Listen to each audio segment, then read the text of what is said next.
Pasamos ya al ponente de hoy. Tengo el gusto de presentaros a Gustavo Espino.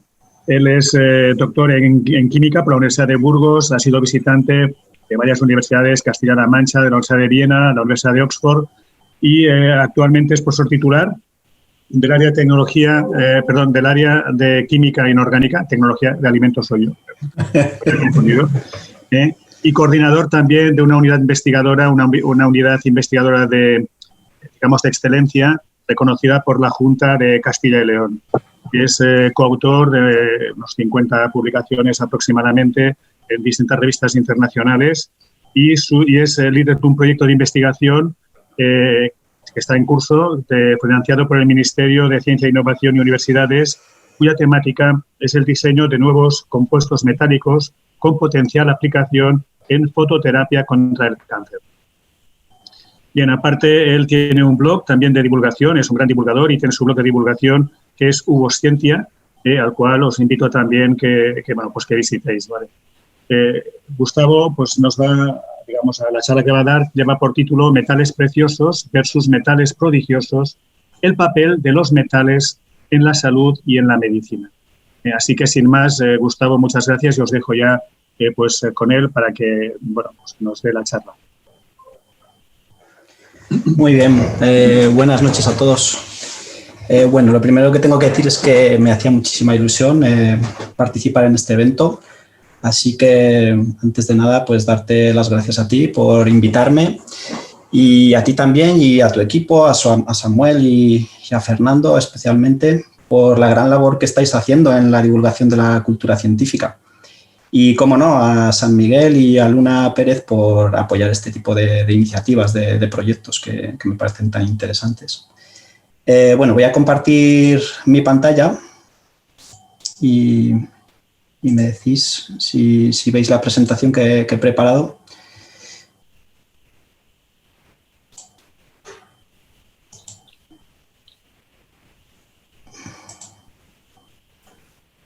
Sí que se ve ya, ¿no? Sí, lo vemos. Hola, Manu. Hola, Gustavo. Tienes que ponerla en pantalla de presentación, Gustavo. Sí, sí. Genial. Muy bien, pues el título de la charla que he preparado para esta ocasión lo vuelvo a leer porque lo he modificado ligeramente. Es metales preciosos versus metales prodigiosos. El papel de los metales del bloque D en la salud y en la medicina. Este es el esquema general, de tal forma que, de acuerdo con él, empezaré con una breve introducción para, a continuación, contaros varias historias sobre el papel que juegan algunos compuestos de metales del bloque D en la salud y en la medicina. Voy a comenzar refrescando algunas ideas básicas sobre conceptos como el de átomo y elemento químico. Los átomos son los constituyentes, las unidades constitutivas de la materia y están formadas por un núcleo y una corteza electrónica. El núcleo, a su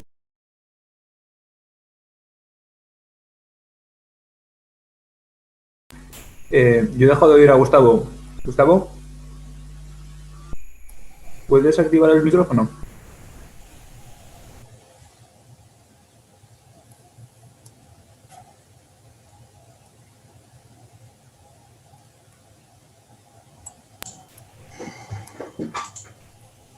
A ver, habla Gustavo, a ver. Hola, ¿ahora? Sí, ya está, genial. ya está. No sé qué ha pasado. Vale, pero bueno, ha vuelto, así que guay. Vale, sí. Lo que yo oigo es cuando entra alguien, oigo los pitidos todo el tiempo, pero bueno. Sí, espera, pues, vale. Igual Vamos Fernando allá. te puede quitar de anfitrión porque eso creo que es una cosa que solo los anfitriones o coanfitriones oímos. Igual darle y así, en fin, para que no le moleste la entrada de la gente, ¿vale? Vale, ya está quitado, ya puedes seguir, Gustavo. Vale. Muy bien. Pues decía que voy a comenzar refrescando algunas ideas básicas, como son los conceptos de átomo y elemento químico, ¿vale? Los átomos son las unidades constitutivas de la materia y, como seguramente recordaréis de vuestra época en la que estudiasteis química o física, están formados por un núcleo y por una corteza electrónica. El núcleo, a su vez, está formado por dos tipos de partículas elementales, los protones, que tienen una carga positiva, y los neutrones, que carecen de carga, mientras que la corteza electrónica está formada por otro tipo de partículas elementales, que son los electrones, que tienen una carga negativa y que están distribuidos en distintos niveles de energía. Los elementos químicos, por su parte, son sustancias puras formadas por átomos con un mismo número de protones en su núcleo, aunque pueden tener un número variable de neutrones, ya que hay algunos elementos químicos para los que se conocen varios isótopos diferentes. Es el caso, por ejemplo, del hidrógeno, para el que se conocen 3 isótopos naturales. El protio, que tiene un único protón en su núcleo, el deuterio, que tiene un protón y un neutrón, y el tritio, que tiene un protón y 2 neutrones. La proporción en términos naturales de estos isótopos es muy diferente. El más abundante es el protio. Para referirnos a los elementos químicos, utilizamos una nomenclatura que consta de un símbolo químico, de un número atómico, que representa el número de protones, de un número másico, que es la suma del número de protones y del número de neutrones, y de una carga, que es la diferencia entre el número de protones y el número de electrones. Por otra parte, los elementos químicos pueden participar en reacciones químicas en las que se combinan con otros elementos y pueden intercambiar electrones. Por ejemplo, el litio en esta reacción reacciona con agua para dar lugar a la formación de hidróxido de litio e hidrógeno, de tal modo que formalmente el litio ha perdido un electrón que gana los protones del agua. Por otra parte, el núcleo en estas reacciones químicas de los átomos permanece inalterado, tanto su identidad como su energía permanecen inalteradas. Mientras tanto, en las reacciones nucleares, en las que también pueden participar los elementos químicos, justamente lo que cambia es o la identidad o el contenido energético del núcleo. De tal forma que, por ejemplo, en esta reacción en la que bombardeamos un núcleo de litio 7 con neutrones, el núcleo se fragmenta dando lugar a átomos de helio 4 y átomos de tritio. La tabla periódica es un sistema de organización de todos los elementos químicos conocidos, que se ordenan de acuerdo con su número atómico, con su configuración electrónica y sus propiedades químicas. Recientemente, en el año 2019, se celebró el 150 aniversario desde que Dmitri Mendeleev la elaborara o la diseñara por primera vez. Y además, recientemente también se ha completado el descubrimiento de todos los elementos hasta el 118, el que tiene número atómico 118. Muchos de ellos, los que están en amarillo, son artificiales, ¿de acuerdo? En esta charla yo me voy a centrar en algunos aspectos de los elementos del bloque D, que son los que ocupan esta zona central de la tabla periódica, a lo largo de cuyas series se produce el llenado de los orbitales D y en realidad se trata en todos los casos de elementos que en su estado elemental son metales, de modo que presentan el típico lustre metálico en su estado elemental masivo, son duros pero dúctiles y maleables, de tal forma que se pueden obtener hilos y láminas a partir de ellos, tienen puntos de fusión y ebullición muy altos en todos los casos y conducen muy bien el calor y la electricidad. Por otra parte, en la zona de la derecha del bloque D tenemos un exclusivo grupo de elementos metálicos que se conocen con el nombre de metales nobles. Son el mercurio, el cobre, la plata, el oro, el paladio, el platino, el rodio, el iridio, el rutenio, el osmio y el renio. Se trata en todos los casos de metales que presentan una extraordinaria resistencia frente a la corrosión química. Son muy inertes, de tal forma que cuando se exponen a la acción de los agentes atmosféricos, por ejemplo, o de distintos agentes químicos, no se oxidan. Y además se pueden encontrar sobre la superficie de la corteza terrestre en su estado elemental, es decir, no combinados con otros elementos químicos, lo cual es excepcional porque la mayoría de los metales se encuentran en la corteza terrestre combinados con otros elementos químicos, por ejemplo, el hierro combinado con el oxígeno en forma de óxidos.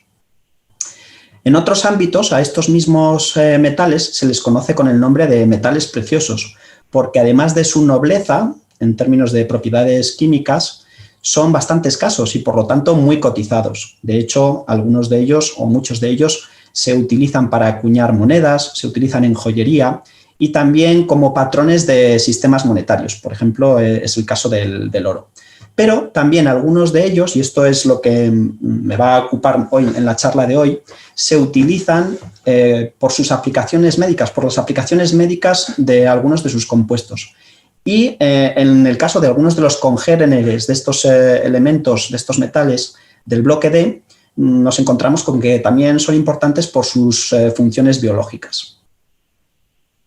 En esta gráfica se representa la evolución del precio de algunos de los metales preciosos durante los 2 últimos años y medio aproximadamente. De tal modo que podéis comprobar cómo el rodio es el más caro, sin duda. Actualmente se cotiza a razón de 621 euros por gramo aproximadamente. En esta otra tabla aparecen recogidos o destacados todos los elementos esenciales para la vida de los mamíferos. Se pueden dividir en 3 categorías. Los bioelementos principales, que son aquellos que forman parte del agua y de las biomoléculas esenciales, como las proteínas, los ácidos nucleicos, los lípidos y los carbohidratos. Representan un 96,3% del peso de los mamíferos aproximadamente y son 4, el carbono, el nitrógeno, el oxígeno y el hidrógeno. En segundo lugar, tenemos los bioelementos secundarios, que representan aproximadamente el 3,6% del peso de los mamíferos. Son también esenciales para la vida, pero en pequeñas cantidades. Y por último tenemos, son el fósforo, el azufre, el cloro, el sodio, el magnesio, el potasio y el calcio. Y por último tenemos los oligoelementos, que son también esenciales, pero en cantidades muy pequeñas, ya que desempeñan funciones muy específicas, muy concretas. Representan aproximadamente el 0,01% del peso de los mamíferos y son 13, 8 de los cuales se encuentran en el bloque D. Son el vanadio, el cromo, el manganeso, el hierro, el cobalto, el cobre, el zinc y el molibdeno. Para todos estos elementos, los de las 3 categorías, nos encontramos con que un déficit o la carencia total de estos elementos en nuestro organismo puede provocarnos problemas de salud y en los casos más graves incluso pueden tener consecuencias fatales estas carencias. Pero además nos encontramos con que un exceso de estos elementos también puede provocar problemas de salud por intoxicación, de tal modo que para todos ellos existe un intervalo de concentraciones ideales para el cual la función que desempeñan en nuestro organismo está optimizada. Por debajo y por encima de esas concentraciones podemos tener problemas de salud, tal y como reflejan estas gráficas. En esta otra tabla se recogen los valores de la dosis máxima de ingestión diaria recomendada para algunos elementos químicos, de modo que se puede destacar que, por ejemplo, el talio podría ser considerado el elemento más tóxico, ya que el valor de esta dosis máxima es muy pequeño, 0,01. Pero también se puede destacar que para algunos oligoelementos del bloque D tenemos valores relativamente pequeños, de modo que aunque son esenciales, un exceso en la dieta de algunos de estos elementos puede ser perjudicial, como ya he avanzado antes. Bien, pues voy a comenzar con algunas de las historias que os he prometido. En concreto voy a empezar con algunos ejemplos de metales del bloque D que son esenciales, que tienen funciones biológicas importantes. El primer ejemplo que os voy a poner es el del hierro, que está presente en todos los organismos vivos que conocemos en la Tierra, tanto bacterias como animales y plantas. De tal modo que en todos ellos desempeña funciones importantes y se podría decir que sin la existencia del hierro no podría existir la vida tal y como la conocemos en la Tierra. Desempeña varias funciones. Una de las más importantes quizás es la absorción, transporte y almacenamiento del oxígeno. El proceso está bien estudiado y vamos a verlo con cierto detalle. Se puede decir que el oxígeno que inhalamos junto con el aire es transportado a través del sistema respiratorio hasta los alveolos pulmonares, donde difunde a través de los tejidos hasta los capilares arteriales y donde es absorbido por una proteína que está en los eritrocitos, en los glóbulos rojos, y que se conoce con el nombre de hemoglobina. Esta proteína tiene 4 cadenas polipeptídicas, 4 cadenas de aminoácidos que están enrolladas como se representa en este modelo de cintas. Y unidas o unidos a esas 4 cadenas un grupo hemo, que es un complejo de hierro 2 estabilizado por un ligando macrocíclico de tipo porfirina y que tiene capacidad para unirse o para atrapar una molécula de oxígeno mediante la formación de un enlace metal-oxígeno. En ese proceso se cree que el centro metálico de hierro 2 se oxida hasta hierro 3 y la molécula de oxígeno se reduce hasta el anión radicalario superóxido. Sin embargo, ese proceso es reversible. Una vez unida, la molécula de oxígeno al grupo hemo es transportada a través del torrente sanguíneo hasta los tejidos, donde es transferida a las células que forman esos tejidos. En concreto, a otra proteína muy parecida a la hemoglobina, que también tiene un grupo hemo, donde es almacenado hasta que es necesario para producir energía para los procesos metabólicos. Pues bien, la eficiencia de este sistema molecular para atrapar reversiblemente oxígeno se considera que radica en la combinación sinérgica de 2 factores. Por un lado, la capacidad del ion de hierro para unirse covalentemente mediante un enlace covalente dativo a la molécula de oxígeno y por otro lado, en el entorno hidrofóbico que proporciona la globina, la cadena polipeptídica, y que protege al centro metálico de la interacción con las moléculas de agua, del medio fisiológico. De tal forma que eso evita una oxidación y una precipitación del hierro que sería irreversible y que se traduciría en una pérdida de función, de capacidad para transportar oxígeno por parte de la hemoglobina.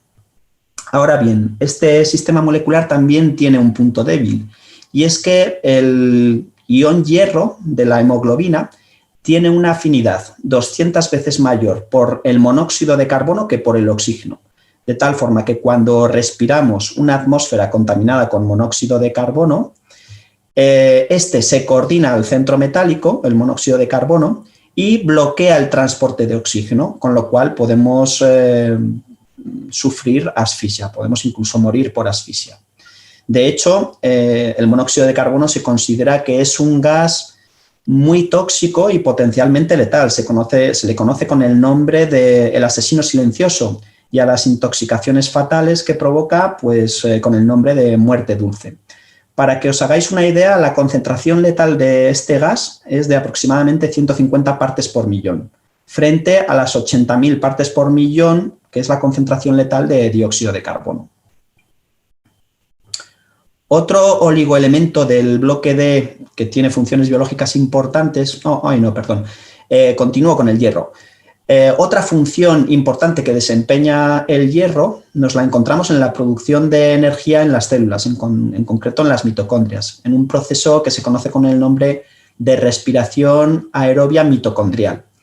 Este proceso tiene varias fases, una de las cuales es la cadena de transporte electrónico. Y en concreto, la última etapa de esta fase es la reducción de una molécula de oxígeno para dar lugar a la formación de 2 moléculas de agua y a la translocación de 4 protones desde la matriz mitocondrial hasta el espacio intermembranas de la mitocondria. Esa reacción está catalizada por una enzima que se conoce con el nombre de citocromo C oxidasa.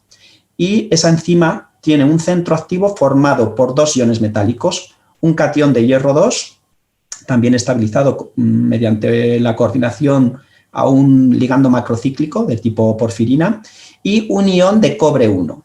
De tal modo que la acción conjunta o combinada de esos 2 centros metálicos permite capturar una molécula de oxígeno, activarla y reducirla mediante la inyección de 4 electrones, lo cual permite romper el doble enlace oxígeno-oxígeno y transformar una molécula de oxígeno en 2 moléculas de agua, con la consiguiente aportación de protones.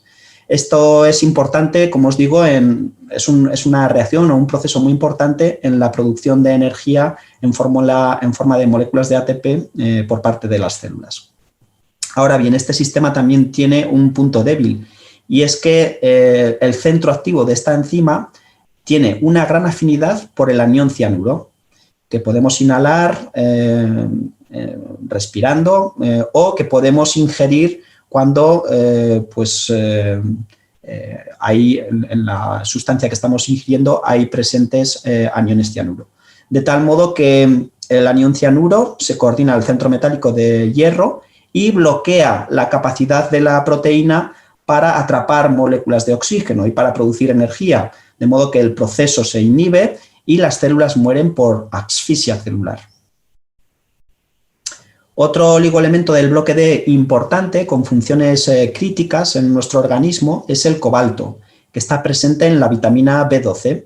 La vitamina B12 es un complejo de cobalto 3 estabilizado con un ligando macrocíclico llamado corrina, no confundir con Corina Larsen, y que presenta varias formas naturales. Dos de esas variedades tienen actividad coenzimática. Se trata de la metilcobalamina y de la 5'-desoxiadenosilcobalamina. Estas dos enzimas catalizan procesos bioquímicos de vital importancia para nuestro organismo. Desempeñan funciones vitales, podríamos decir.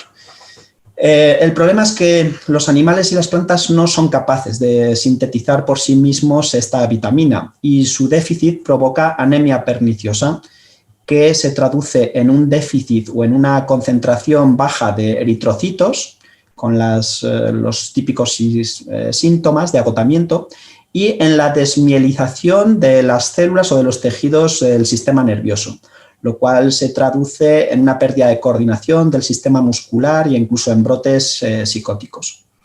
Ahora bien, esta vitamina está presente en muchos alimentos, fundamentalmente carnes, pescados y mariscos, pero también huevos y leche y sus derivados. De tal forma que con una dieta rica y variada, pues podemos tener el suplemento adecuado de esta vitamina. La estructura de esta vitamina fue resuelta por difracción de rayos X por Dorothy Hopkins y gracias a ese trabajo y a algunos otros, esta científica, fue galardonada con el Premio Nobel de Química en 1964. A continuación os voy a presentar algunos ejemplos de metales con aplicaciones terapéuticas, en particular en el tratamiento del cáncer. El cáncer en realidad es un conjunto de enfermedades, más de 100, caracterizadas por la aparición de células que tienen mutaciones malignas que les privan de una función específica y que les confieren la propiedad de dividirse de forma descontrolada y de migrar a través del sistema linfático o circulatorio a otras regiones del cuerpo, del organismo del mamífero afectado.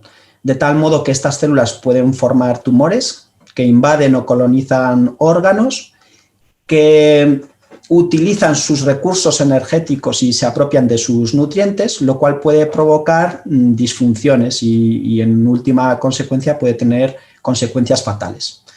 Es una enfermedad con una elevada tasa de incidencia. Según estimaciones de la OMS, en 2018 se diagnosticaron aproximadamente o algo más de 18 millones de casos en todo el mundo, pero afortunadamente la tasa de mortalidad de esta enfermedad es bastante inferior a la tasa de incidencia en la mayoría de los países desarrollados, gracias a que a día de hoy existe una amplia variedad de estrategias terapéuticas que permiten superar la enfermedad a los pacientes que son diagnosticados con ella. Una de esas estrategias es la quimioterapia, que básicamente consiste en administrar a los pacientes una droga o un compuesto que tiene la capacidad de inhibir la división de las células tumorales o incluso de destruirlas, de matarlas. La mayoría de los compuestos que se utilizan en quimioterapia son de tipo orgánico, pero también hay algunos compuestos de tipo metálico o con iones metálicos. No obstante, este tipo de solución terapéutica tiene algunas limitaciones, principalmente 3. La primera, pues que algunos tipos de tumores o de cánceres son refractarios al tratamiento, es decir, exhiben una resistencia intrínseca al tratamiento con agentes quimioterapéuticos. O algunos otros tipos de tumores pueden desarrollar resistencia a la quimioterapia tras un primer tratamiento exitoso y una recaída. Es lo que se conoce con el nombre de resistencia adquirida. La segunda limitación importante es que muchos fármacos no son nada selectivos y provocan efectos secundarios indeseables. Y la tercera limitación es que algunos tipos de drogas son muy difíciles de obtener o de conseguir. Un ejemplo de esto último es el Taxol, que es un producto natural que se encuentra en la corteza del tejo del Pacífico y que está aprobado para el tratamiento de varios tipos de cáncer, como el de ovario, el de pecho, vejiga, próstata, etc. El problema es que para obtener 25 kilos de esta molécula, de este producto natural, que es la cantidad necesaria para tratar a unos 12.000 pacientes, fue necesario sacrificar 38.000 árboles. En los años, me parece que este dato es de los años 80. Con lo cual el proceso es inviable, tanto desde el punto de vista económico como desde el punto de vista medioambiental. Afortunadamente, a día de hoy, el Taxol se obtiene mediante un procedimiento semisintético, es decir, a partir de un precursor presente en las hojas de los tejos comunes europeos y mediante varias etapas de síntesis. Pero el proceso es viable, ya que para obtener 1 kilo de este precursor, de la 10-deacetilvacatina 3, son necesarios 3.000 kilos de hojas de este árbol, pero no es necesario sacrificar los árboles no mueren. Una de las moléculas o de los compuestos más exitosos en el tratamiento del cáncer es el cisplatino. Se trata de un compuesto muy sencillito, de platino 2, con 2 ligandos cloruro y con 2 moléculas de amoníaco en el entorno de coordinación del centro metálico. La actividad anticancerígena de este compuesto fue descubierta por Barnett Rosenberg y Loretta Van Camp mientras estaban estudiando el efecto de un campo eléctrico sobre la división celular con cultivos de bacterias Escherichia coli. Al aplicar un campo eléctrico sobre estos cultivos, observaron que las células, que las bacterias, dejaban de dividirse, aunque continuaban creciendo. Y a continuación estudiaron el fenómeno en profundidad y se dieron cuenta de que en realidad la causa de esta observación no era la aplicación del campo eléctrico como tal, sino que era la formación de este compuesto, el cisplatino, como resultado de la oxidación parcial de los electrodos que se utilizaron en esos experimentos, electrodos de platino. De tal modo que a continuación estos científicos demostraron que era posible administrar este fármaco a ratones de laboratorio a los que se les había implantado sarcomas, un tipo de tumor, y obtener buenos resultados en la regresión de esos tumores. De modo que finalmente en 1978 la FDA aprobó el uso quimioterapéutico de este compuesto para el tratamiento de una amplia variedad de cánceres, testicular, ovarios, vejiga, pero también muchos otros, en algunos casos en combinación con otras moléculas. Y en concreto, la administración de este fármaco permitió elevar la tasa de curación del cáncer testicular desde un 10% hasta un 85%.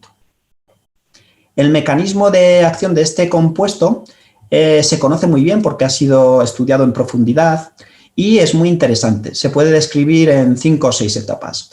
En primer lugar, el compuesto se administra a los pacientes por vía intravenosa, de tal forma que circula a través del torrente sanguíneo libre y sin modificar, o bien unido a la seroalbúmina, hasta que llega al entorno del tumor.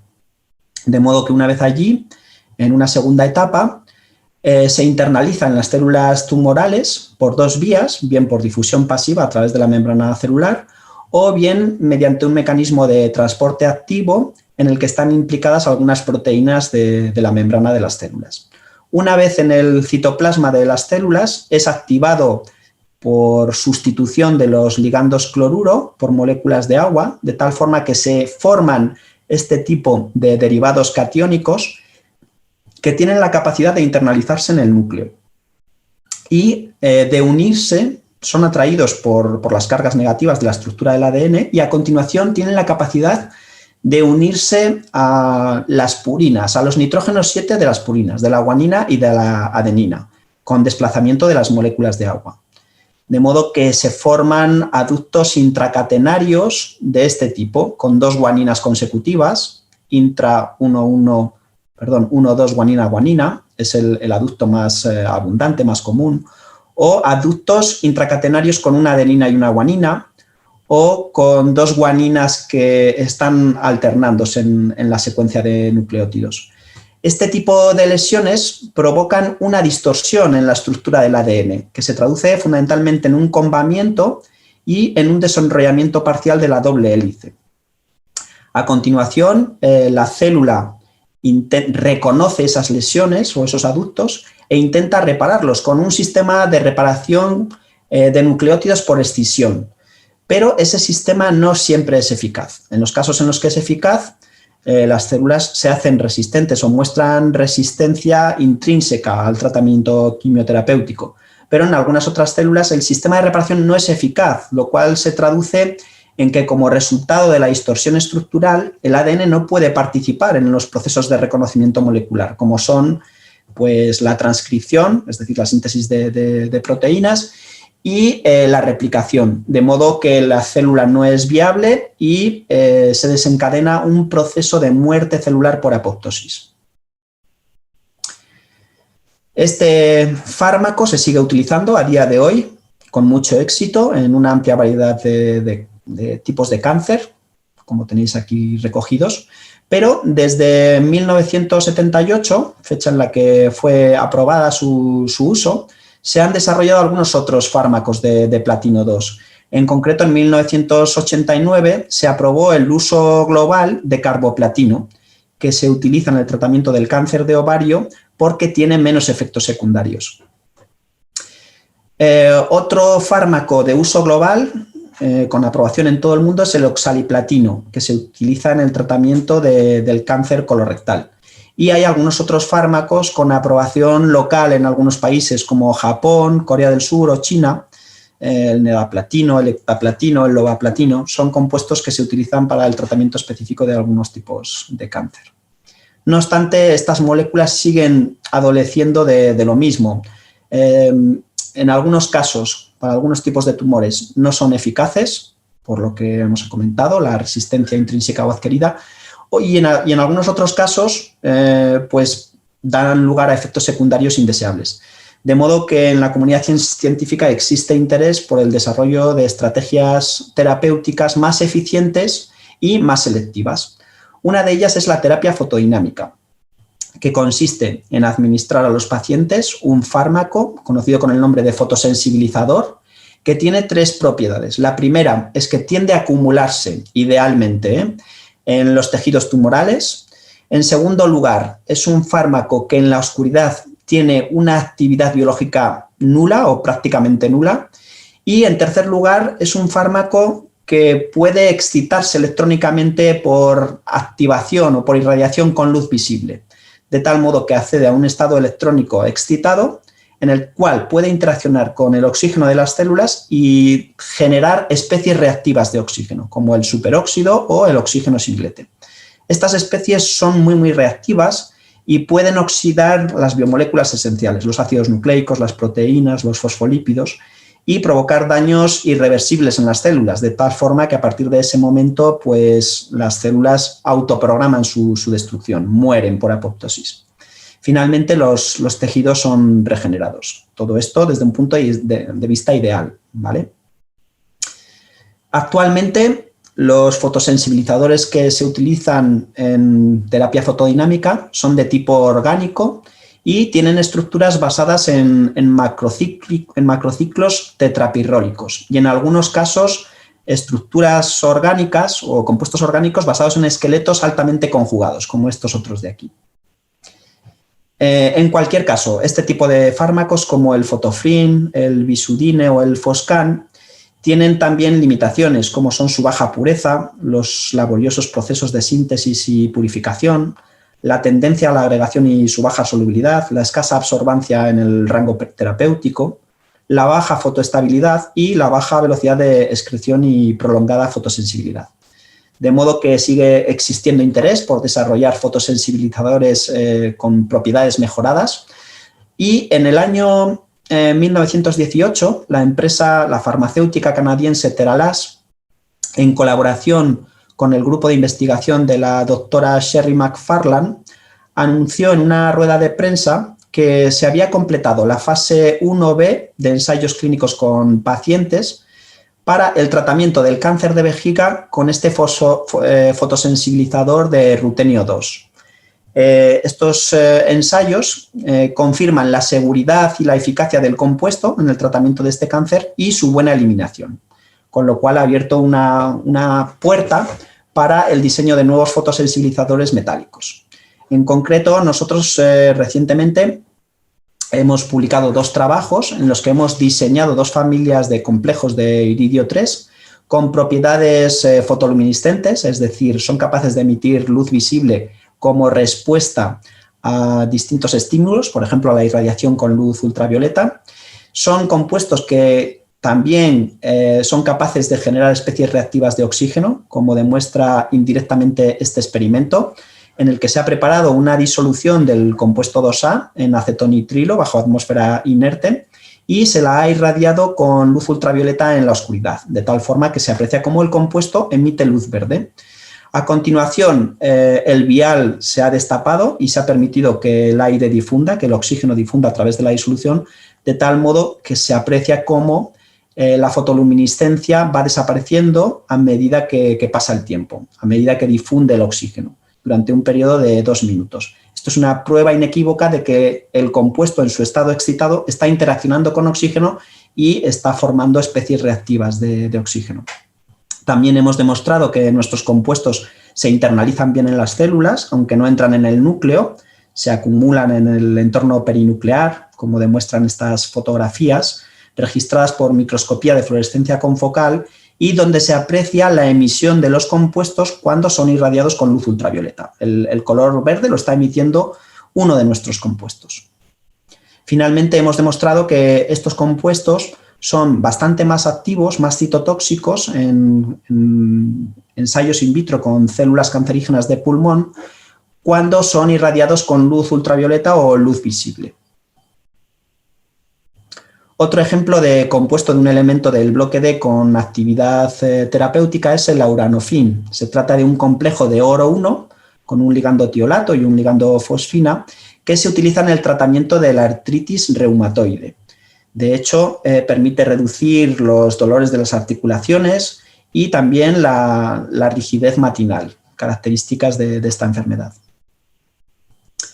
Un compuesto de plata también con aplicaciones terapéuticas comerciales es la sulfadiazina argéntica.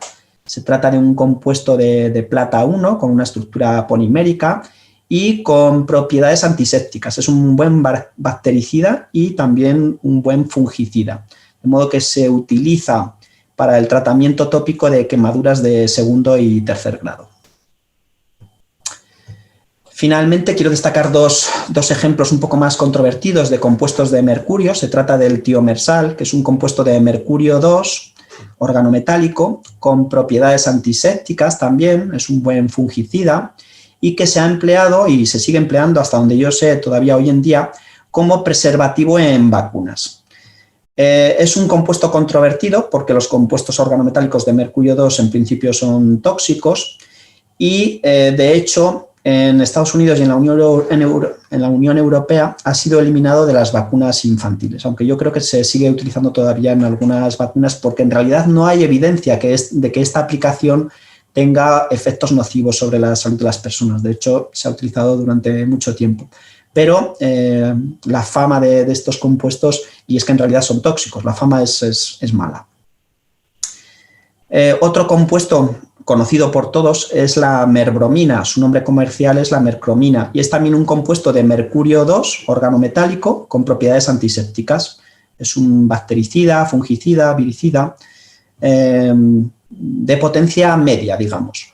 Y se ha utilizado a lo largo de mucho tiempo para la desinfección de heridas superficiales y quemaduras, aunque por la misma razón que la anterior, su uso está en entredicho por la toxicidad de los compuestos de mercurio y ha sido eliminado del mercado en algunos países como Suiza, Francia, Alemania y Estados Unidos.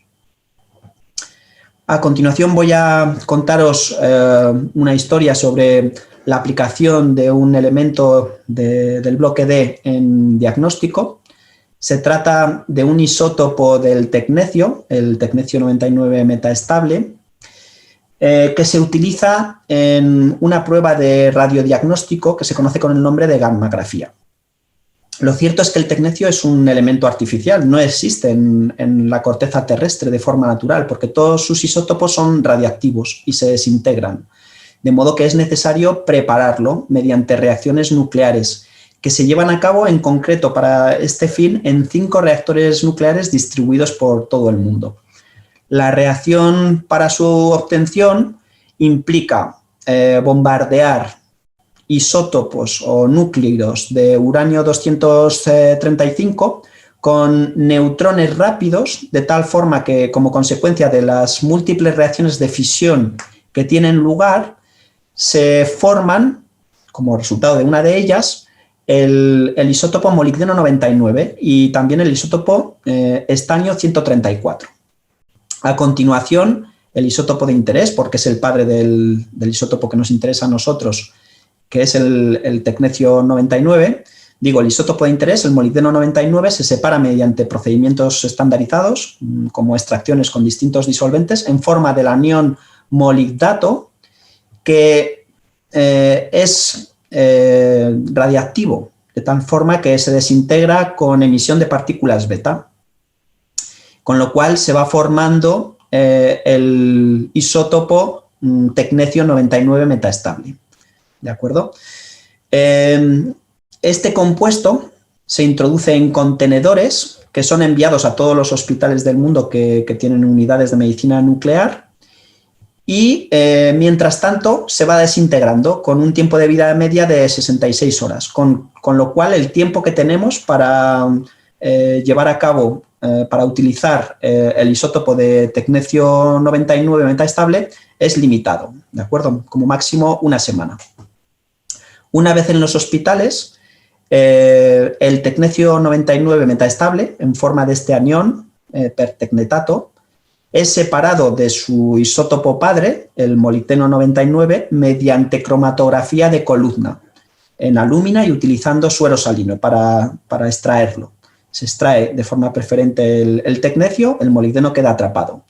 El molibdeno 99 metaestable también es radioactivo. Decae con emisión de partículas gamma. Esta es la clave de todo, porque estas partículas gamma tienen la energía adecuada para atravesar nuestros órganos, de tal forma que una vez en los hospitales el pertecnetato, en forma de este isótopo, es transformado químicamente en distintos compuestos que tienen afinidad o selectividad para acumularse en distintos órganos, y lo cual nos va a permitir obtener imágenes de esos órganos.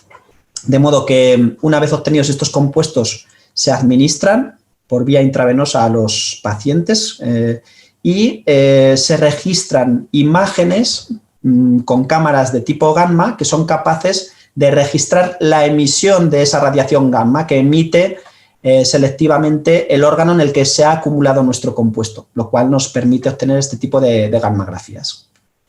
Existe una amplia variedad de compuestos de tecnecio en función del órgano que se quiera estudiar: el cardiolite, que se acumula en el corazón; el CRT, que se acumula en el cerebro; el DMSA, que se acumula en el aparato renal, etc. Finalmente, una última aplicación, en este caso para la exploración de Marte. Como seguramente todos sabéis, la atmósfera de Marte es muy diferente a la de la Tierra, fundamentalmente porque su composición tiene un 95% de dióxido de carbono y prácticamente no tiene oxígeno. De tal modo que para futuras para futuras misiones tripuladas es necesario disponer de un sistema de generación de oxígeno a partir del dióxido de carbono. Y en la última misión enviada por la NASA a Marte, en la cual se ha depositado sobre su superficie un rover que lleva el nombre de Perseverance, hay un instrumento experimental llamado MOXIE que quiere demostrar precisamente la capacidad de este electrolizador, de este dispositivo, para generar oxígeno a partir del dióxido de carbono. Básicamente, lo que hace este dispositivo es absorber moléculas de dióxido de carbono de la atmósfera de Marte, las presuriza y en un electrodo, en el cátodo, las somete a una diferencia de potencial de tal forma que se reducen. 2 moléculas de dióxido de carbono se transforman en 2 moléculas de monóxido de carbono y en 2 aniones óxido. En otras palabras, lo que se hace o lo que se consigue en el cátodo es romper uno de los dobles enlaces carbono-oxígeno inyectando electrones, haciendo al dióxido de carbono aceptar electrones.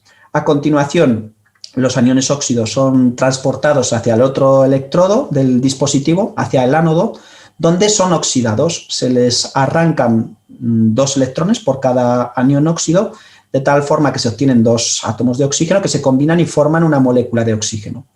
Globalmente el proceso es este: 2 moléculas de dióxido de carbono se transforman en 2 de monóxido de carbono y en una de oxígeno. Una de las claves del éxito de este electrolizador es que se dispone de un material que se comporta como un electrolito sólido, que permite transportar o transferir los aniones óxido desde el cátodo hasta el ánodo. Ese material está hecho de circonia estabilizada o dopada con nitria. La circonia es el dióxido de circonio y tiene una estructura cristalina basada en capas de cationes y de aniones que se van alternando.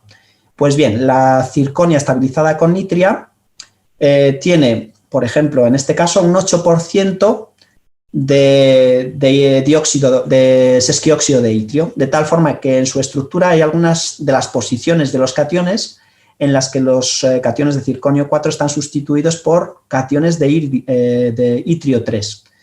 Y eso se traduce en que en algunas de las posiciones de las capas de aniones hay vacantes, lo cual permite un mecanismo para la migración o para el transporte de los aniones óxido a través de toda la estructura cristalina, y explica las propiedades conductoras de este material a temperaturas elevadas. Bueno, finalmente me gustaría destacar unas conclusiones. En primer lugar, que los metales del bloque D se utilizan con fines terapéuticos o en pruebas de diagnóstico, que además algunos de ellos tienen funciones biológicas cruciales y desempeñan un papel importante en nuestra salud, y que podríamos decir que se trata de metales prodigiosos. Por lo tanto, espero haberos convencido de que podéis donar todos vuestros metales preciosos a la ciencia, porque estaremos encantados de explorar nuevas aplicaciones para estos metales prodigiosos. Para concluir, me gustaría dar las gracias a los miembros de mi grupo de investigación y a otros investigadores de la Universidad de Burgos y de otras universidades con las que colaboramos, por ejemplo, a Arantxa, Jairo, Mónica, Igor, Juan, que están en la foto, pero también a otros, José Vicente, Gaby, Carmen, Marta, Félix, Blanca, Ana y Gema, y también a mis padres, y como no, a todos vosotros por vuestra atención. Lo primero, plantear las ideas principales, que más o menos en las conclusiones nos has hablado de ellas, pero un poco las ideas principales que nos podemos llevar de esta charla, ¿no? Y de lo que nos contabas. Porque lo has dividido, si mal no recuerdo, en 5 bloques. ¿Cuál era la idea principal de cada bloque? Bien, pues una de las ideas principales es que algunos de los elementos del bloque D desempeñan funciones esenciales desde un punto de vista biológico. Funciones además muy específicas que no podrían desempeñar los compuestos orgánicos. Es decir, todos sabemos que la vida se sostiene sobre los bioelementos principales, que son el carbono, el nitrógeno, el oxígeno y el hidrógeno. Pero sin el concurso y las propiedades específicas de los metales, hay funciones que no podría realizar nuestro organismo. En particular, y por poner un ejemplo concreto, el de la hemoglobina, los iones metálicos tienen esa capacidad de enlazarse a moléculas gaseosas muy pequeñas a través de la formación de enlaces que no se pueden dar con los bioelementos principales, ¿de acuerdo? Y tienen la capacidad de activar esas moléculas. En los procesos biológicos, esas moléculas tienen que ser transformadas en otros productos, y para ello hay que activarlas, hay que atraparlas y activarlas. Y eso lo hacen los metales en nuestro organismo, los iones metálicos. Por irme a una imagen muy clásica, pero de érase una vez el cuerpo humano, ¿no? Tenemos las figuras estas que llevaban el oxígeno como la espalda, no sé si te acuerdas. Sí. Que era la hemoglobina, ¿no? Sí. Entonces, lo que me estás comentando es que para hacer esa función de capturar el oxígeno y poder llevarlo por el cuerpo, ¿no? Exacto. Hacen falta pues metales en ese Sí, labor. necesitas una molécula que tenga afinidad por el oxígeno, que sea capaz de unirse a él y atraparlo, básicamente, y transportarlo, almacenarlo. Y luego, en el caso de los citocromos, necesitas una molécula que sea capaz de activarlo, de romper los enlaces, los dobles enlaces oxígeno-oxígeno, para transformarlo en moléculas de agua, por ejemplo. Entonces, esos papeles tan específicos son capaces de hacerlo los iones metálicos, y las moléculas orgánicas no serían capaces de hacerlo. No se sabe que sean capaces de hacerlo de una forma tan selectiva, tan específica, tan eficiente. Y luego has pasado a las aplicaciones terapéuticas, pasando por el cáncer, pero no solo, también, pues como comentabas, incluso la mercromina, ¿no? Pero bueno, pero sobre todo las del cáncer son curiosas. ¿Cuál sería la idea principal en cuanto a esas aplicaciones de los metales, estos metales preciosos? Sí, bueno, pues la idea principal es que, aunque la mayor parte de los compuestos utilizados en farmacia son de tipo orgánico, basados en estructuras típicamente orgánicas, carbono, hidrógeno, nitrógeno, oxígeno, hay una pequeña familia de compuestos que tienen aplicaciones, por ejemplo, en el tratamiento del cáncer, porque son muy eficientes, aunque tienen sus limitaciones, como también hemos visto. Lo cierto es que en la industria farmacéutica existe un cierto recelo frente a los compuestos metálicos, porque tradicionalmente se ha asociado metales, y metales pesados sobre todo, con toxicidad, con toxicidad elevada. Pero el cisplatino es un ejemplo de ello, y algunos de los otros compuestos que he presentado. Existen excepciones de compuestos que tienen una actividad farmacológica muy eficiente, muy interesante, y que está salvando vidas. De modo que existe un gran interés en la comunidad científica por desarrollar más compuestos de este tipo y explorar sus propiedades, porque han sido poco exploradas. Y básicamente se utilizan como anticancerígenos, pero también en otro tipo de enfermedades. En este sentido, claro, efectivamente los metales preciosos, bueno, los metales en general, ¿no? Los asociamos a toxicidad, etcétera, dentro de nuestro cuerpo. Y en este sentido, entonces, estos cisplatinos o, bueno, estos metales que podrían actuar sobre cánceres, la idea sería que podrían tener un impacto, o sea, esos efectos secundarios que quizá puedan estar en cierta medida, ¿no? O sea, puede haber ciertos efectos secundarios. Sí, normalmente sí. Toda medicina tiene una parte invasiva o una parte que tiene sus efectos secundarios. La idea sería que podrían ser menores, a pesar de esa toxicidad, que lo que puede tener, por ejemplo, una quimioterapia. Bueno, sobre todo con la estrategia que he comentado, la terapia fotodinámica. O sea, ahí la idea es administrar un fármaco que idealmente no debería de tener ningún tipo de actividad biológica o antitumoral en la oscuridad, y que solo tras activación mediante irradiación con luz se activa esa acción citotóxica. De modo que tú puedes controlar muy bien la acción de ese fármaco, porque solo va a ser activo allí donde tú lo irradies y durante el tiempo que tú lo irradies, lo cual te permite reducir mucho los efectos secundarios. Básicamente... Controlar perfectamente la zona, ¿no? Si sabes que el cáncer está en una zona... Eso es. Claro, es una estrategia que tiene algunas limitaciones, porque para activar esa acción citotóxica necesitas irradiar, y la capacidad de penetración de la luz visible a través de los tejidos es limitada. Pero bueno, se están desarrollando tecnologías para poder aplicar ese tipo de estrategia incluso en órganos internos, estrategias de tipo laparoscópico, en las que se introduce un láser en el organismo y se irradia con luz visible pues la zona afectada. Bueno, y en este sentido has comentado también que desde la Universidad de Burgos vosotros precisamente estáis desarrollando compuestos que van con esta idea, o sea, buscando esta activación a través de la luz ultravioleta, entiendo, ¿no?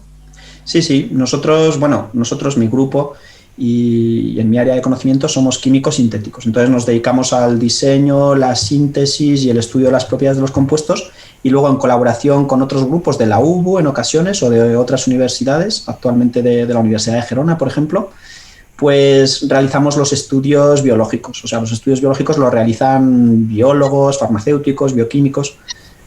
Nosotros no tenemos capacidad para cultivar células, por ejemplo, en mi grupo.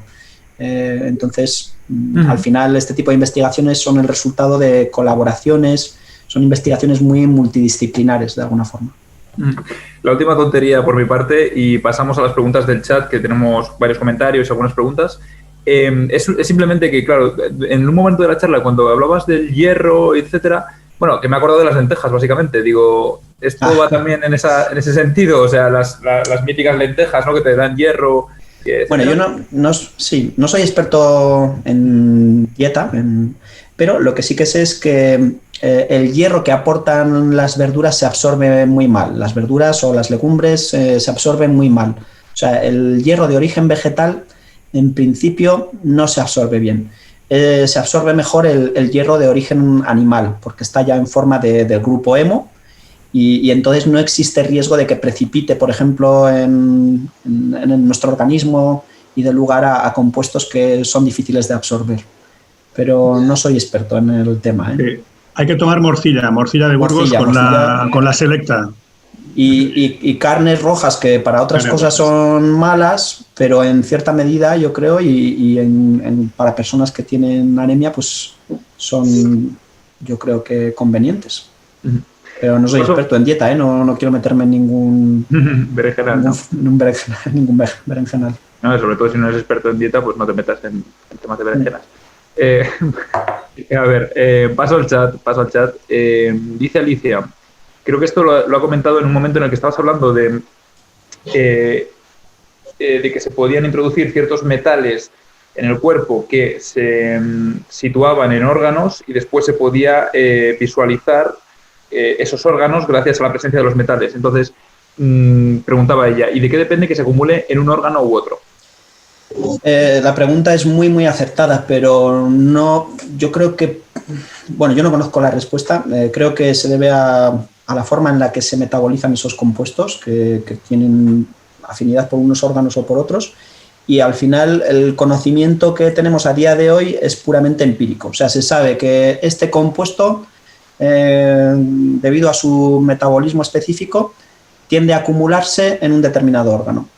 Pero hasta donde yo sé no se sabe muy bien por qué. Se va acumulando conocimiento, pero de forma puramente empírica, prueba y error. Qué curioso. Jordi, tienes una pregunta que has escrito aquí, igual la puedes plantear tú mismo. Dice algo sobre MOXIE, pero produce CO2 que tiene mayor afinidad que el oxígeno O2.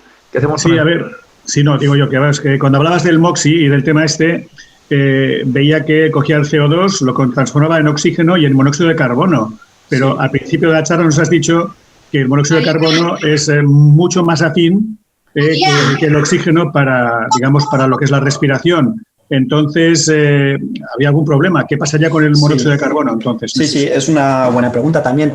No sé si vale la pena que comparta de nuevo pantalla, pero bueno, creo que lo puedo explicar. Una de las ventajas del diseño de este instrumento experimental, de este electrolizador, es que los dos productos de la electrolisis se separan durante el procedimiento electrolítico, de tal forma que el oxígeno se saca por un conducto y el monóxido de carbono, junto con el exceso de dióxido de carbono, por otro conducto. De modo que no habría problema, el oxígeno se almacenaría libre de monóxido de carbono, ¿sabes?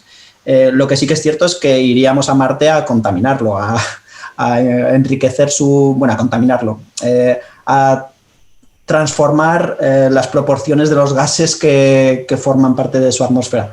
Bueno, si se trata de emisiones tripuladas de pocas personas en una proporción pequeña, ¿no? Pero, como siempre, los humanos iríamos allí a dejar huella, claro. Transformarlo.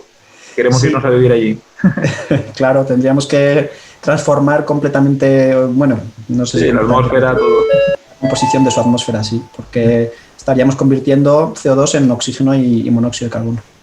Vale, te traslado algunos comentarios del chat que dicen, Manu dice, bravo, Gustavo. Ángela, súper interesante, Gustavo. Natalia Ruiz Hermanovich, muy interesantes las aplicaciones. Susana y Gonzalo, genial, Gustavo. Igor, muy rica la cerveza y muy interesante la charla. La cerveza para Luna. Y luego, también asume muy bien Gustavo la importancia de los heavy metals. Y ahora dice, Jordi, ¿Qué futuro tienen estos compuestos y en qué compuestos trabajas específicamente tu grupo, aparte del iridio? Bueno, entiendo que se refiere a los compuestos que estamos preparando nosotros. Lo cierto es que esto lo explica muy bien un colega de la facultad, Roberto Quesada. Lo cierto es que los grupos de investigación de las universidades no tenemos capacidad para desarrollar un fármaco hasta las últimas etapas. Es decir, los ensayos clínicos con pacientes, por ejemplo, son costosísimos porque, entre otras cosas, hay que probar muchos compuestos y son muy largos. De tal forma que nosotros lo que hacemos es la investigación hasta donde os he contado, o sea, demostramos que los compuestos tienen potencial para la aplicación que estamos proponiendo y los patentamos para que en el caso de que alguna empresa, alguna farmacéutica se pueda interesar por ellos, pues estén protegidos, porque si no, ya puedes tener el compuesto más eficaz para el tratamiento de una enfermedad, que si una farmacéutica no puede recuperar la inversión inicial, nadie se va a interesar por ese compuesto. Entonces, nuestra función, digamos, termina ahí. Demostramos la aplicación y los patentamos, los protegemos. Uh-huh. Dice Álvaro Colina, compañero de la Universidad de Burgos, investigador, dice, sorprende la simplicidad del cisplatino. ¿Por qué sigue siendo uno de los antitumorales más utilizados? También es muy buena pregunta. Lo cierto es que como fue uno de los primeros, aunque ya hace 40 años, ha hecho más de 40 años de su aprobación, a partir de ahí las investigaciones o la búsqueda de nuevos fármacos con actividad anticancerígena se basó o estuvo muy condicionada por la estructura del cisplatino, con lo que básicamente lo que se han obtenido son compuestos que hacen prácticamente lo mismo. Es decir, probablemente los principios sobre los que se basó la investigación a posteriori o después del descubrimiento del cisplatino no fueron los más acertados, porque si tú buscabas diseñar moléculas parecidas al cisplatino, lo que podías esperar es que obtuvieras propiedades prácticamente idénticas a las del cisplatino. Y eso es lo que ha ocurrido. Durante varias décadas se han ensayado compuestos que, siendo más complejos, en algunos casos más difíciles de sintetizar y más costosos, pues hacían lo mismo que el cisplatino.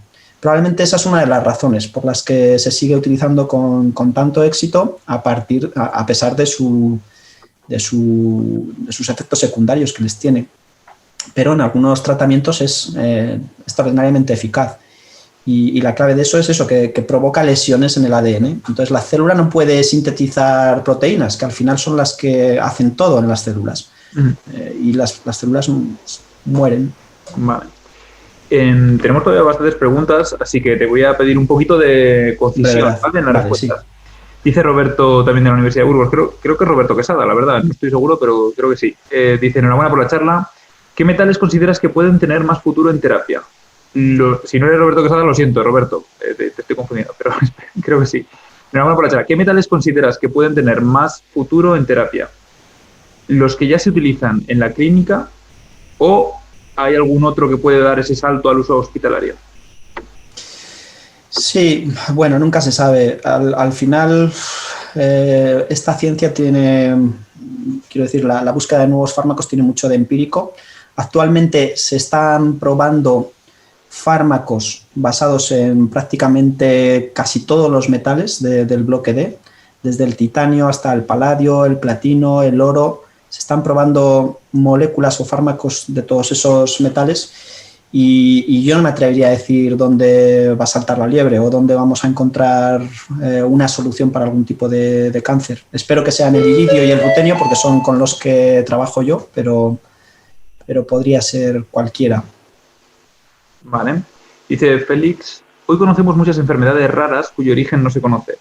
¿Cómo podemos saber que no nos estamos intoxicando con un mercurio las personas que comemos a menudo pescado azul o pescado en general, ya que se dice mucho que existe bioacumulación de mercurio en estos animales? ¿Es realmente peligroso? ¿Hay estudios serios de este tema? Es un tema que efectivamente está ahí. hasta donde yo sé, no hay estudios que demuestren de forma fidedigna que se está produciendo una intoxicación generalizada de la población. El caso más grave de intoxicación por mercurio se produjo hace ya unas cuantas décadas en Minamata, en Japón. En ese caso fue por consumo de pescado, pero era en una bahía en la que había una fábrica que estaba vertiendo grandes cantidades de compuestos de mercurio que se acumulaban en los peces que consumían los habitantes de esa población. Entonces sí que se pudo comprobar una relación directa entre el consumo y la intoxicación del pescado y el consumo de ese pescado y la aparición de un caso de intoxicación colectiva. Pero a día de hoy yo no me atrevo a establecer tampoco una relación directa con enfermedades raras, no, pero es un tema del que hay que estar pendientes, sin duda. Vale, dice Igor, a colación de la pregunta anterior, aunque no sé muy bien exactamente a qué pregunta se refiere, pero dice, ¿puede ser esto el causante de los acúfenos o pitidos en el oído? Muchas gracias. Y voy a ver si ha hecho otra pregunta antes.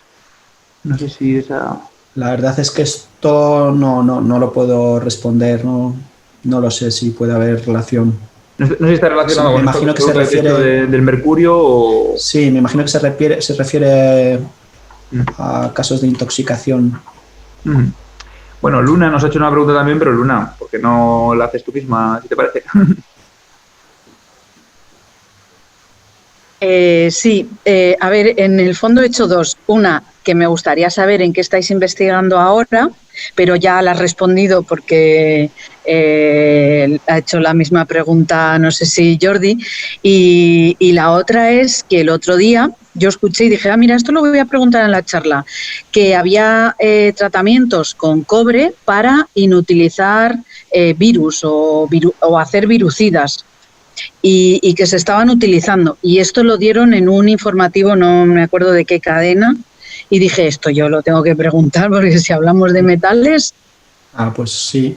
No he escuchado la noticia, pero sí que es cierto que desde que estamos en pandemia, pues todo el mundo ha volcado sus esfuerzos investigadores en esa dirección. Es decir, sí que conozco algunos trabajos de compuestos de polioxometalatos, de molibdeno, de wolframio y de elementos de esa zona de la tabla periódica que tienen propiedades antivirales y bueno, se está investigando, pero que yo sepa no se ha llegado todavía al uso clínico de esos compuestos.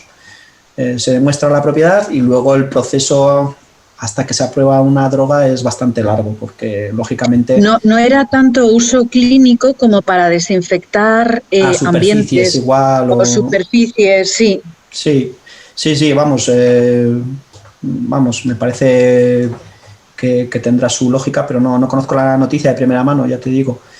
Pero seguro que sí, porque ahora todo el mundo pues ha volcado sus esfuerzos en esa dirección. Si alguien estaba trabajando con cobre, pues ahora igual estaba buscando aplicaciones en otro campo, pues ahora ha dicho voy a probar si tiene propiedades viricidas mi compuesto, porque igual pues puedo venderlo por ahí, conseguir financiación, conseguir proyectos, conseguir, bueno, pues desarrollar compuestos útiles.